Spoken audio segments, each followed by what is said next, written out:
Hello students, welcome to Saral physics. और physics is made saral for you by Anshul Sharma.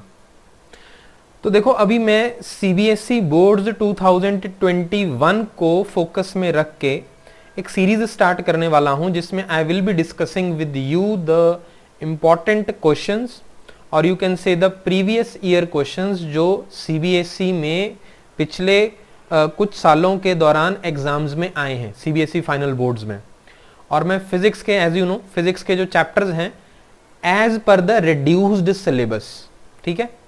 तो reduced syllabus के according मैं आपके साथ मोस्ट इंपॉर्टेंट क्वेश्चंस जो हैं 1 mark, then comes your 2 marks, 3 marks, 5 marks. As you all know कि pattern कैसा है आपके सीबीएसई एग्जाम का। तो 1 मार्क के क्वेश्चन आते हैं, 2 मार्क, 3 मार्क, 5 मार्क। 1 मार्क में आपके फिलअप्स आते हैं, true false and assertion reason question आ सकते हैं, वेरी शॉर्ट आंसर्स आते हैं। So I tell you how to write the answer, और पूरा कॉन्सेप्ट तो मैं ऑब्वियसली आपके साथ डिस्कस करूंगा ही। तो इलेक्ट्रिसिटी, एज यू नो, उसमें कोई भी रिडक्शन नहीं है, पूरे का पूरा चैप्टर आपको आना चाहिए, आपको करना है तैयार। मैग्नेटिक इफेक्ट में रिडक्शन है, लाइट में रिडक्शन है, जैसे कि ह्यूमन आई नहीं है, सोर्सेज ऑफ एनर्जी नहीं रहा, नेचुरल रिसोर्सेज आएगा। तो ये सारे के सारे जो टॉपिक्स हैं आई will be covering for you, पर मैं करवाऊंगा क्वेश्चंस। अब जैसे इलेक्ट्रिसिटी, जिसको अगर डिटेल में पढ़ना है एनसीईआरटी के हिसाब से, ऑलरेडी प्लेलिस्ट है मेरे चैनल पे अवेलेबल। मैंने डिटेल में एक एक टॉपिक, एक एक इन टेक्स्ट क्वेश्चन, बैक एक्सरसाइजेस पूरा डिटेल में कवर किया हुआ है मैंने electricity, magnetic effect of electric current and light chapter का। इसकी प्लेलिस्ट ऑलरेडी अवेलेबल है, ग्रीन बोर्ड पे मैंने सारा इसमें एक्सप्लेनेशन दिया हुआ है, सारा रिटर्न में है, एवरीथिंग इज देयर, तो यू वॉच दैट। तो इलेक्ट्रिसिटी वहां से देख लिया, क्वेश्चंस यहां पे कर लिए, तो मैं आपको प्रीवियस ईयर क्वेश्चंस की प्रैक्टिस करवाऊंगा। तो होगा क्या, नेक्स्ट कमिंग मंथ्स में आपकी प्रिपरेशन जो है फिजिक्स की बहुत अच्छी हो जाएगी। तो अगर मैं बात करूं, अगर जैसे मैंने आपको अभी जैसे बताए हैं, मैंने आपको टॉपिक्स बताए हैं, टॉपिक्स मैंने आपको जैसे बताए हैं अभी, just wait, let me select the colour. चलो, टॉपिक मैंने जैसे आपको बताया, कौन सा बताया मैंने आपको बताया इलेक्ट्रिसिटी, एक मैंने आपको बताया magnetic effect of electric current, ठीक है, एंड उसके बाद मैंने आपको बताया लाइट, रिफ्लेक्शन रिफ्रैक्शन आएगा इसमें, ह्यूमन आई खत्म, एंड एक है नेचुरल रिसोर्सेज। अगर आप रिड्यूस्ड सिलेबस का नोटिस उठाकर देखोगे तो उसमें ये सब जो टॉपिक्स हैं इनके 31 मार्क्स बनते हैं। मतलब 80 मार्क्स का जो पेपर होना है आपका, जो आपका 80 मार्क्स का पेपर होना है, उसमें से 31 मार्क्स इन टॉपिक्स में से आने हैं, और इन 31 मार्क्स की तैयारी मैं आपकी करवाऊंगा थ्रू क्वेश्चंस। तो मेक श्योर आप वीडियोस वो सारी देख लो जो मेरी प्लेलिस्ट में अवेलेबल हैं। इलेक्ट्रिसिटी, कोई टॉपिक अगर आपको समझना है उसमें से ढंग से समझ लो, और क्वेश्चंस यहां पे लगा लो, अच्छे अच्छे क्वेश्चंस हैं। तो इस वीडियो में मैं आपके साथ डिस्कस करने वाला हूं 1 मार्क क्वेश्चंस। 1 मार्क क्वेश्चंस कुछ हैं मेरे पास, इंपॉर्टेंट क्वेश्चंस हैं, I will discuss those questions. उसके साथ मेरे पास कुछ फिल इन द ब्लैंक्स के भी क्वेश्चंस हैं, तो ये मैं अभी इस वीडियो में आपके साथ डिस्कस करने वाला हूं। क्लियर है? तो सभी बच्चे जो सीबीएसई क्लास 10 एग्जाम में अपीयर होने जा रहे हैं नेक्स्ट ईयर, ठीक है, डेट्स वगैरह अभी अनाउंस हो जाएंगी, तो उन सभी के लिए ये वीडियो है। चलो स्टार्ट करते हैं। So these are going to be the 1 mark questions, class 10 CBSE physics previous year. Okay, first question, CBSE 2016 में ये क्वेश्चन आया था। क्वेश्चन है, if the charge on an electron is 1.6 into 10⁻⁻19 coulombs, find the approximate number of electrons in 1 coulomb. Okay, so इसका answer आप ऐसे लिखेंगे, we know, आपको पता है जो चार्ज होता है that is number of electrons into the basic electrical charge, unit charge जो होता है आपका, बेसिक चार्ज, एलिमेंट्री चार्ज। तो यहां पे आपको उसने बोला है एक इलेक्ट्रॉन पे इतना चार्ज है, मतलब 1.6 इंटू 10⁻⁻19 कूलम का इसके ऊपर ऑलरेडी चार्ज है। If the charge on an electron be 1.6 into 10⁻⁻19 coulombs, find the approximate number of electrons in 1 coulomb. तो यहां पे उसने ये बता दिया आपको कि इलेक्ट्रॉन पे जो चार्ज है दैट इज ई, वो इतना दे रखा है आपको, ठीक है। क्यू आपको वो बोल रहा है 1 कूलम, और आपको यहाँ पे n की वैल्यू बतानी है। समझ गए मेरी बात? तो यहाँ पे जो उसने एक वर्डिंग लिखी है, the charge on an electron is this, तो E की वैल्यू उसने बेसिक आपको यहाँ पे दी है। 1 कूलम टोटल चार्ज है, तो बस यहाँ पे वैल्यूज पुट करो। 1 is equal to n into 1.6 into 10⁻⁻19, तो n कितना आ जाएगा यहाँ से, that will be 1 upon 1.6 into 10⁻⁻19। इसको सॉल्व करेंगे, this will be 10 upon 16 into 10⁻19। एक जीरो में यहाँ से ले रहा हूँ, this will be 100 upon 16 into 10⁻19। तो ये जाएगा आपका अब कैसे, 4 4 जा 16, 4 25 जा, अब 4 6 जा 24, पीछे बचा 10, 4 2 जा 4 5 जा 20, और एक जीरो हम क्योंकि कैरी कर चुके हैं तो यहाँ पे 18 हो जाएगा। क्लियर है? This will be 6.25 into 10⁻18 electrons जो हैं they combined make up this 1 coulomb of charge. तो आज के बाद याद रखना 1 कूलम ऑफ चार्ज में कितने इलेक्ट्रॉन्स होते हैं, 6.25 इंटू 10⁻18। क्लियर है? नेक्स्ट देखते हैं, list any two factors on which resistance of a conductor depends. हमें पता है रेजिस्टेंस जो होता है किसी भी कंडक्टर का वो डायरेक्टली प्रोपोर्शनल होता है उसकी लेंथ के, इनवर्सली प्रोपोर्शनल होता है उसके एरिया ऑफ क्रॉस सेक्शन के। इनको कंबाइन कर दूं अगर मैं, तो ये बनता है प्रोपोर्शनल टू L अपॉन ए, और ये हटा दूं तो मैं लग जाएगा यहाँ पे रो L अपॉन ए, तो रो इज द रेजिस्टिविटी। तो ऐसे अगर आप लिख देंगे वहां पे तो आपको फुल 1 मार्क मिल जाएगा। This is the length of conductor, this is the area. Area कौन से वाला, क्रॉस सेक्शन। अगर मैं काट दूं तार को तो कैसा क्रॉस सेक्शन दिखता है आपको, सर्कल। आगे चलो, what is the SI unit of electric potential. अब देखो इलेक्ट्रिक पोटेंशियल किसी भी पॉइंट पे होता है कितना आपने वर्क किया चार्ज को उस पॉइंट तक लाने के लिए जिस पॉइंट पे आप इलेक्ट्रिक पोटेंशियल निकाल रहे हो। मतलब यहां पे अगर इलेक्ट्रिक पोटेंशियल की कोई वैल्यू आ रही है V, इसका मतलब यहां तक इस Q चार्ज को लाने के लिए मुझे कितना वर्क करना पड़ा, W वर्क करना पड़ा। क्लियर है? तो वर्क का जो SI यूनिट है दैट इज एनर्जी की फॉर्म होती है, दिस इज योर जूल्स। ठीक है? Q होता है आपका कूलम, और इसी को हम बाद में बोल देते हैं क्या, दैट इज वोल्ट। क्लियर है? तो ये आपका आंसर हो जाएगा। और आप देखते जाओ, दिल्ली 2016 का क्वेश्चन है ये, 1 मार्क क्वेश्चन। क्लियर है? जस्ट इरेजर वाला पॉइंट, चलो ठीक है। अब आगे चलते हैं। Mention one reason why tungsten is used for making filament of electric lamp. देखो इलेक्ट्रिक लैंप जो है वो मुझे क्या चाहिए, मुझे चाहिए कि वो लाइट एमिट करे, मतलब बहुत ज्यादा जब वो गर्म हो जाए तो वो ग्लो करना स्टार्ट करे। अब मेरी रिक्वायरमेंट है बहुत ज्यादा गर्म करना। बहुत ज्यादा गर्म अगर मैं करूं तो मैं ये कभी नहीं चाहूंगा कि वो मेल्ट कर जाए। इसीलिए जो बेसिक प्रॉपर्टी जिसकी वजह से हम यूज करते हैं that is the high melting point. High melting point होता है टंगस्टन का। ठीक है जी, हाई मेल्टिंग पॉइंट होता है टंगस्टन का, तभी आप उसको इलेक्ट्रिक लैंप के फिलामेंट के तौर पे यूज कर सकते हो। और दूसरी बात, जो फिलामेंट हम बनाते हैं टंगस्टन का वो बहुत ज्यादा थिन होता है और लॉन्ग होता है, स्पाइरल शेप में उसको हम कर देते हैं। ऐसा करने से हुआ क्या, R is equal to rho L upon A. आपने थिन बनाया तो एरिया कम कर दिया, लॉन्ग बनाया तो लेंथ बढ़ा दी, तो रेजिस्टेंस बढ़ गया। रेजिस्टेंस बढ़ जाएगा तो हीट एनर्जी जो है वो आपकी बेसिकली कन्वर्ट हो जाएगी आपकी सारी की सारी लाइट एनर्जी में। अब मेरा आपसे क्वेश्चन है जिसका आंसर आप मुझे कमेंट सेक्शन में दोगे।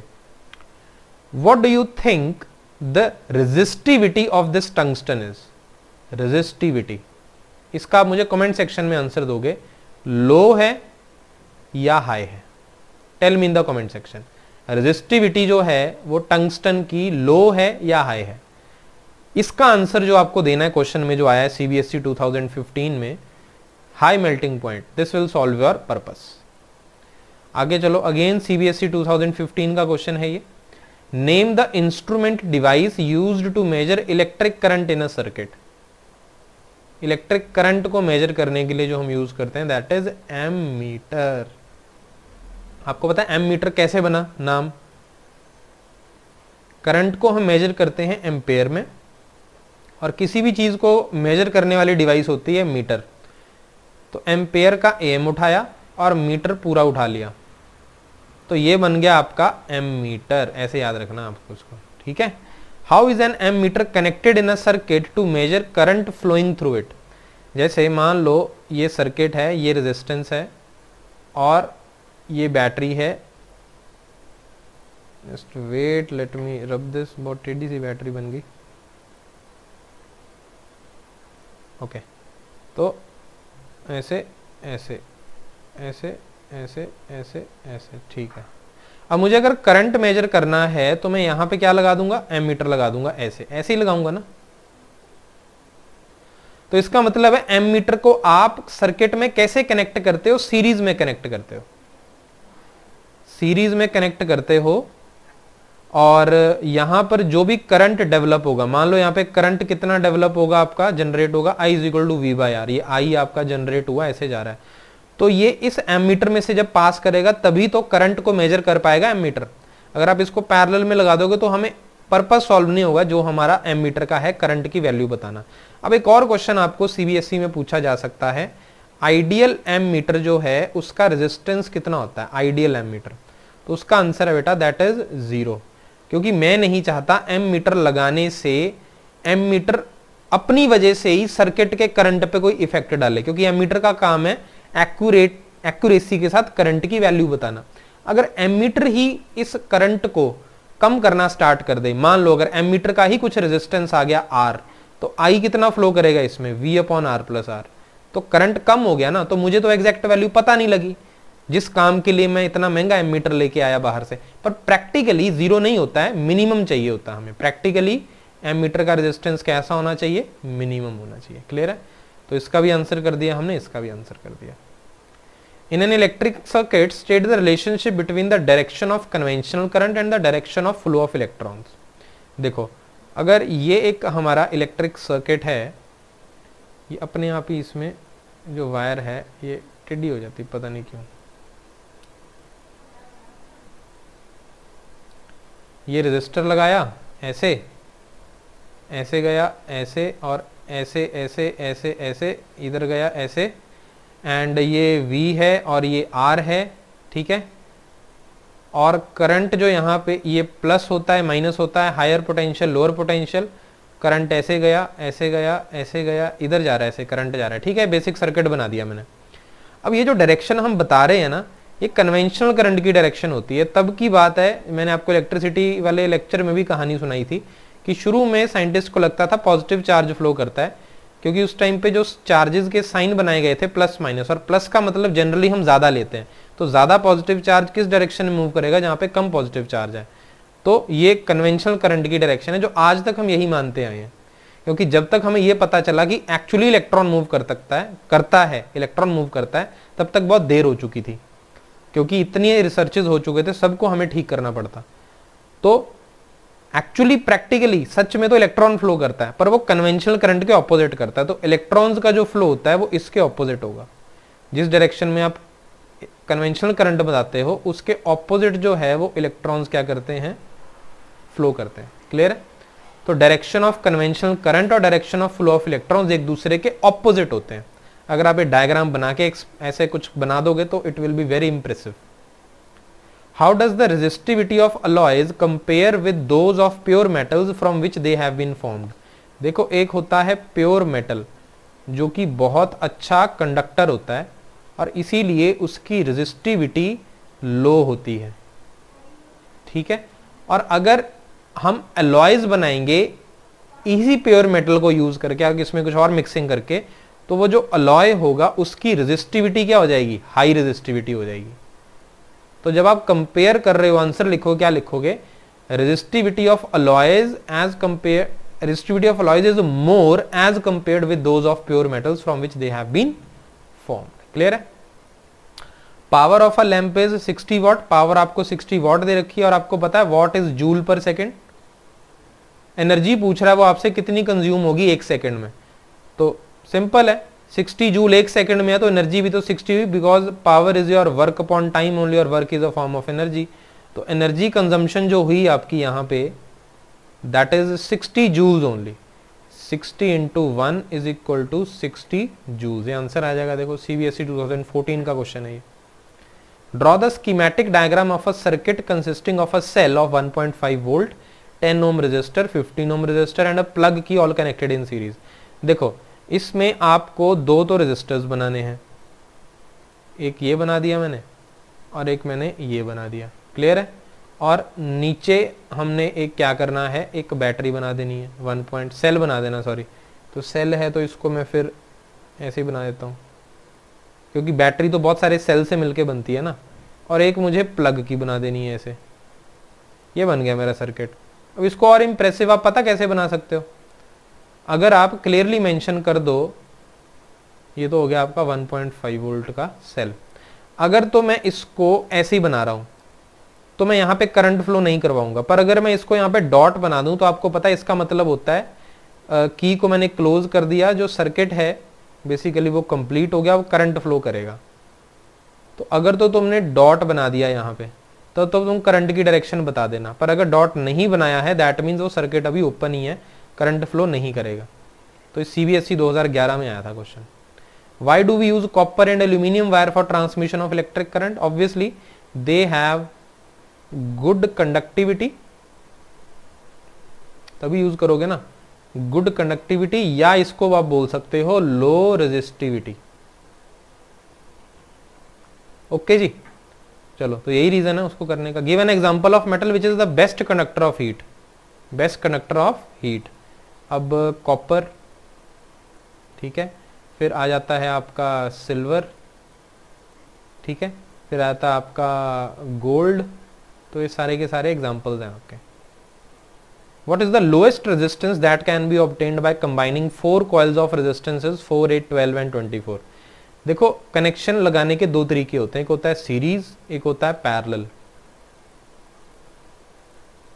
सीरीज में आपको, सीरीज में जब भी आप मान लो रेजिस्टर्स को कनेक्ट कर रहे हो तो जो आपका नेट रेजिस्टेंस आता है वो सबसे बड़े रेजिस्टेंस से भी बड़ा आंसर आता है। और पैरेलल में जब आप कनेक्ट करते हो तो जो सबसे छोटा रेजिस्टर आपने कनेक्ट किया है नेट रेजिस्टेंस उससे भी छोटा आएगा। तो सीरीज में जो आपने सबसे बड़ा रेजिस्टर कनेक्ट किया है सीरीज में, तो नेट रेजिस्टेंस उससे भी बड़ा आएगा, और पैरेलल में आपका सबसे छोटे रेजिस्टर से छोटा नेट रेजिस्टेंस आएगा। तो अगर आप लोएस्ट रेजिस्टेंस जो ऑब्टेन करना चाहते हो किसी कॉम्बिनेशन से, तो सिंपल सा मतलब है उसको पैरेलल में आपको कनेक्ट करना पड़ेगा। 1/4 प्लस 1/8 प्लस 1/12 प्लस 1/24। इसको सॉल्व कर लो आप सभी। Upon 24, 6 plus 3 plus 2 plus 1, 6 3 9 2 11 2। तो ये बन गया आपका 1/r इज इक्वल टू 12/24। तो r बन जाएगा आपका, that will be equal to 2 ohm. तो ऐसे होगा। तो लोएस्ट रेजिस्टेंस ऑब्टेन करने के लिए connection should be made in parallel. और अगर आपको हाईएस्ट बोलता तो कर दो हाईएस्ट के लिए सीरीज में 8 प्लस 4 12 प्लस 12 24 और 24 24 48। तो देखो सीरीज में 48 ओम आया, 48 ओम इन सब में से जो सबसे बड़ा रेजिस्टर है 24 उससे भी ज्यादा है, और मेरा जो 2 ओम आया है वो इन सब रेजिस्टर्स में से जो सबसे छोटा है 4 ओम उससे भी छोटा है। तो ये चीज मैं आपको समझा रहा हूँ। Nichrome is used to make the element of electric heater. देखो, इलेक्ट्रिक हीटर जो होता है ना उसका काम है गर्म करना किसी चीज को, तो इंटेंशनली वी वांट उसकी हाई रेजिस्टिविटी होनी चाहिए। अब हाई रेजिस्टिविटी होगी तो बहुत ज्यादा हीट प्रोड्यूस होगी, हीट प्रोड्यूस होगी तो वो मेल्ट भी नहीं करना चाहिए, तो हाई मेल्टिंग पॉइंट भी होना चाहिए। ठीक है जी। So this is the answer to this question. तो CBSE 2010 में क्वेश्चन आया। तो आप एक बात समझो यहाँ पे कि जितने भी अभी 1 मार्क के वेरी शॉर्ट क्वेश्चंस मैंने आपको करवाए हैं, तो अच्छे क्वेश्चंस आते हैं, तो आपको चैप्टर की ना बहुत अच्छी नॉलेज होना बहुत जरूरी है। तो ढंग से आप इस चैप्टर को ना प्रिपेयर कर लो तो अकॉर्डिंगली, ताकि आप इनमें स्कोर कर पाओ। अब ये फिलअप्स हैं कुछ, ये भी एक्सपेक्टेड हैं 1 मार्क में। SI unit of electric current is, that is your ampere. आप एक काम करो, इस वीडियो को पॉज करो और इन 5 के 5 जो बाकी बचे हैं इनको सॉल्व कर लो और फिर टैली कर लेना। SI unit of resistance is ohm. Resistance of a conductor depends directly on its. देखो, रेजिस्टेंस होता है R is equal to rho L upon A. तो डायरेक्टली किस पे डिपेंड कर रहा है ये? लेंथ पे। इनवर्सली किस पे कर रहा है? एरिया ऑफ क्रॉस सेक्शन जरूर लिखना। And also on the material of the conductor. Material कहां से आया? रेजिस्टिविटी मटीरियल पे डिपेंड करती है। 1 वोल्ट इंटू कूलम। अब आपको पता है पोटेंशियल डिफरेंस होता है work done per unit charge. तो अगर V इंटू क्यू में कर दूं दैट विल बी W। ठीक है, तो V हो गया आपका वोल्ट और Q हो गया आपका कूलम। तो वोल्ट और कूलम को मल्टीप्लाई करके वर्क मिल रहा है जिसका यूनिट होता है जूल्स। तो इसका आंसर क्या आएगा, that will be joules. Resistance of a semiconductor dash with increase in temperature. देखो ऐसा है, अगर मैं कंडक्टर की बात करूं तो टेम्परेचर बढ़ाने से रेजिस्टेंस बढ़ता है और कंडक्टिविटी कम होती है क्योंकि वाइब्रेशन बहुत ज्यादा बढ़ जाती है। ठीक है, एटम्स की मॉलिक्यूल्स की हायर एम्पलीट्यूड हो जाता है, फ्रीक हो जाता है बेसिकली, मतलब वाइब्रेशन जो है वो बहुत ज्यादा बढ़ जाएगी, तो उससे होगा क्या, कंडक्टिविटी कम। पर सेमीकंडक्टर के केस में क्या होता है, जो रेजिस्टेंस है टेम्परेचर बढ़ाने से वो क्या करता है, डिक्रीज करता है। अब आप ये +2 क्लास में जाके पढ़ोगे, इसमें वैलेंस बैंड होता है, एक कंडक्शन बैंड होता है। तो होता क्या है कि सेमीकंडक्टर्स में टेम्परेचर बढ़ाने से बहुत सारे जो इलेक्ट्रॉन्स हैं वो कहाँ शिफ्ट हो जाते हैं, कंडक्शन बैंड में, इसलिए उनकी कंडक्टिविटी बढ़ जाती है और रेजिस्टेंस उनका क्या हो जाता है, कम हो जाता है। तो ऐसे याद रखना आपने। 1 किलोवाट आवर किसके इक्वल है, इसकी वैल्यू, अच्छा इसको अगेन पॉज कर लो आप और सभी को सॉल्व करो, देन टैली करना। 1 किलोवाट आवर आपको याद करवाया गया है, मैंने वीडियोस में भी बताया, 3.6 × 10⁻⁶ जूल्स होता है। Electric power is potential difference square. देखो P = VI होता है, P = I² RV होता है और P = V²/RV होता है। तो R इज योर यहां पे resistance. Alloy which is used for making the filament of bulb is, ठीक है, बल्ब के फिलामेंट को बनाने के लिए जो आप यूज करते हो that is called as tungsten. ठीक है, एंड यहां पर जो हम बात कर रहे हैं that is filament of bulb की, and that is called as the tungsten, और इसका आपका मेल्टिंग पॉइंट बहुत ज्यादा हाई होता है। और रेजिस्टिविटी का मैंने आपसे क्वेश्चन पूछा हुआ है यहाँ पे कमेंट सेक्शन में, आपको मुझे आंसर देना है। Power transmission is carried out at high dash and low this. High क्या होता है बताओ, हाई वोल्टेज होती है और लो आपका करंट होना चाहिए। आई बात समझ में? तो अब ज्यादा से ज्यादा अगर वोल्टेज आपकी हाई होगी, अब देखो लॉस इन जो पावर होगा आपका that will B I² × R, और I होता है आपका P/V का होल² × R। अब देखो R जो है वो फिक्स हो गया, रेजिस्टेंस, पावर जो जनरेट हो रही है वो भी फिक्स होगी। तो लॉस इन पावर जो है वो किस पे डिपेंड कर रहा है, इनवर्सली डिपेंड कर रहा है V² पे। तो आप वोल्टेज को अगर हाई रखोगे तो पावर लॉस कम होगा, तो यहां से ऐसे एनालिसिस जनरेट होता है। क्लियर है? Rate at which electric done is called as, rate at which electric work is done is called as electric power. तो ऐसे देखो, अब ये क्वेश्चंस जो हैं आपके, ये PYQs हैं सारे के सारे जो आए हुए हैं आपके एग्जाम्स में CBSE में। तो 1 मार्क मैंने अभी आपके साथ डिस्कस किया, ट्रू फॉल्स भी मैं करूंगा आपके साथ discuss, and assertion reason questions भी आई विल ब्रिंग। मैं अलग अलग टाइप के क्वेश्चंस 1 मार्क, 2 मार्क, आपके 3 मार्क, 5 मार्क सब डिस्कस करता रहूंगा, सभी चैप्टर्स करवाऊंगा जो मैंने प्रॉमिस किए हैं आपसे। ठीक है, तो आपको बस क्या करना है, रेगुलरली मेरी वीडियोस देखते रहनी है, and electricity, magnetic effect, light और नेचुरल रिसोर्स, इन सब के मैं क्वेश्चंस प्रैक्टिस करवाने हैं मुझे आपको इस सीरीज में, बस मेरा फोकस उस पर ये है। तो आप बस गियर अप हो जाओ, नेक्स्ट 2 मंथ्स में मैं आपकी बहुत अच्छी प्रिपरेशन इन चैप्टर्स की करा दूंगा, 31 मार्क्स में आपके पूरे पक्के करवा दूंगा इसमें। क्लियर है? तो चलो ठीक है, और अगर कोई और रिक्वायरमेंट है तो tell me in the comment section, मैं वीडियो बना दूंगा उस पर। सरल कॉन्सेप्ट्स की तो सीरीज चल ही रही है, कोई डिफिकल्ट कॉन्सेप्ट अगर आपको फिजिक्स का लगता है कि आपको समझ में नहीं आ रहा तो मैं उस पर वीडियो बना के उसको ईजी वे में एक्सप्लेन कर सकता हूँ। क्लियर है? तो चलो ठीक है, फिर जस्ट कीप रिवाइजिंग, बिल्कुल अच्छे से रिवाइज करते रहो, डाउट्स कमेंट सेक्शन में पूछते रहो, and I will see in the next video. Till then stay safe, keep revising, thank you.